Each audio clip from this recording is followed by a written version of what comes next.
চলুন আজ আমরা একটা ক্লাসিক রূপকথার গভীরে ডুব দিই। এই গল্পটা এক মায়ের ভালোবাসা আর বুদ্ধির, যা এক ভয়ঙ্কর ডাইনির ধূর্ত পরিকল্পনাকে একেবারে ধুলোয় মিশিয়ে দেয়। চলুন শুরু করা যাক। ভেবে দেখুন, কি ভয়ঙ্কর একটা চিন্তা। এই কথাটা ভাবছিল গল্পের খলনায়িকা, সেই হাড় গিলে ডাইনি। সে আড়াল থেকে লুকিয়ে দেখছিল এক মা বাদর আর তার 7টা বাচ্চাকে। ওর একটা ছোট্ট কুটিরে বেশ শান্তিতেই ছিল। তো মা বাদর খাবার খুঁজতে বেরোনোর ঠিক মুখেই তার বাচ্চাদের একটা খুব জরুরি কথা মনে করিয়ে দিল। জঙ্গলে যাক ভয়ঙ্কর বিপদ লুকিয়ে আছে, সেই ডাইনির কথা। মা বাচ্চাদের ডাইনিকে চেনার দুটো আসল চিহ্ন বলে দিল। 1, তার গলাটা কর্কশ, মানে একদম ভাঙা ভাঙা। আর 2, তার শরীরটা সবুজ আর কঙ্কালের মতো। আর সবচেয়ে বড় কথা কি, মা যতক্ষণ না ফিরছে দরজা খোলা একদম বারণ। মা যেই না চোখের আড়াল, অমনি ডাইনি হাজির তার ফন্দি ফিকির নিয়ে। তবে বাচ্চারাও কিন্তু কম চালাক ছিল না, তারাও বেশ সতর্ক। ডাইনির চালাকির তো কোনো শেষ নেই, তাই না? দেখুন কি করল সে। প্রথমে সে যখন দরজায় টোকা দিল, বাচ্চারা তার কর্কশ গলা শুনেই ধরে ফেলল। এরপর সে মধু খেয়ে গলাটাকে মিষ্টি বানিয়ে আবার চেষ্টা করল, কিন্তু এবারও কাজ হল না। বাচ্চারা জানালা দিয়ে তার সবুজ কঙ্কালসার শরীরটা দেখে ফেলল। অবশেষে সে তার সবুজ পায়ে ময়দা মেখে মায়ের পায়ের মতো সাদা করে ফেলল। আর এটাই ছিল তার সফল চাল। ওই মিষ্টি গলা আর সাদা পা দেখেই বাচ্চারা একেবারে গলে গেল। তারা তো ভাবল তাদের মাই ফিরে এসছে, কিন্তু দরজাটা খোলার সাথে সাথেই তারা যা বুঝল, ততক্ষণে অনেক দেরি হয়ে গেছে। আর ঠিক তখনই সেই ভয়ঙ্কর মুহূর্তটা চলে এলো। ডাইনি যেন ঝড়ের মতো ঢুকে পড়ল কুটিরে, আর বাচ্চারা, তারা তো ভয়ে দিশেহারা হয়ে ছোটাছুটি শুরু করে দিল। ডাইনি যেই না কুঠিরে ঢুকেছে, বাচ্চারা তো ভয়ে যেদিকে পারল ছুটল। মানে প্রাণ বাঁচানোর জন্য একেবারে মরিয়া হয়ে লুকিয়ে পড়ল।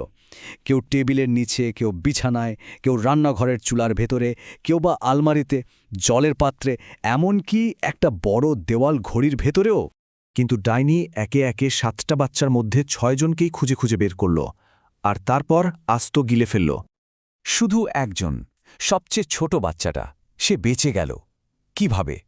সে নিঃশব্দে লুকিয়েছিল একটা বড় দেওয়াল ঘড়ির ভেতর।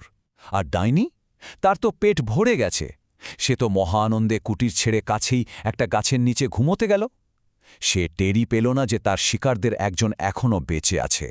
মা বাঁদর যখন ফিরল, কি দেখল? একটা ভাঙাচোরা লণ্ডভণ্ড বাড়ি। আর তার সবচেয়ে ছোট বাচ্চার মুখ থেকে শুনল সেই ভয়ঙ্কর সত্যিটা।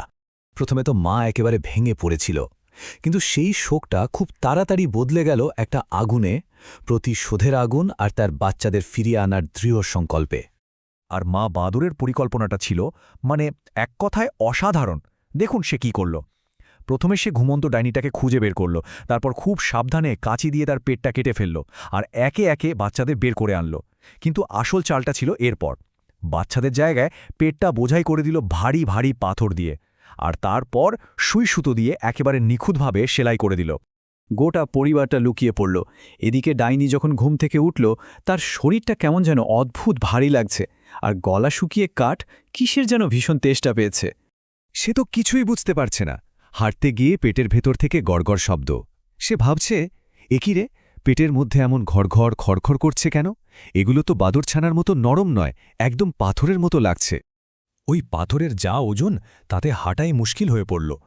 কিন্তু তার এত তেষ্টা পেয়েছে যে সে কোনো রকমে টলতে টলতে একটা কুঁয়োর দিকে এগিয়ে গেল। কিন্তু একবার ভাবুন তো, ওই পাথর ভর্তি পেট নিয়ে সে কি আদৌ নিজের ভারসাম্য রাখতে পারবে? আর যা হওয়ার তাই হল। যেই না সে জল খেতে কুয়োর উপর ঝুঁকেছে, অমনি পাথরের ভারে টাল সামলাতে পারল না, সোজা গিয়ে পড়ল কুয়োর মধ্যে। ব্যাস, সেখানেই তার খেল খতম। আর কোনো দিন তাকে দেখা যায়নি। দেখলেন তো, ডাইনির নিজের লোভই তাকে শেষ করে দিল। আর অন্যদিকে সেই মা আর তার 7টা বাচ্চা, তারা সবাই আবার একসাথে। সব বিপদ কেটে গেছে, দুঃস্বপ্নের শেষ হয়েছে। তারা সবাই মিলে তাদের এই কষ্ট করে পাওয়া স্বাধীনতাটা উদযাপন করতে লাগল।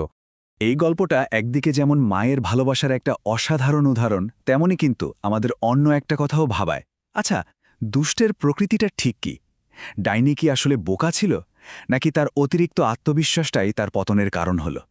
এই গল্পটা আমাদের বুদ্ধিমত্তা, অহংকার আর কর্মফলের ব্যাপারে অনেক কিছু শিখিয়ে যায়, তাই না?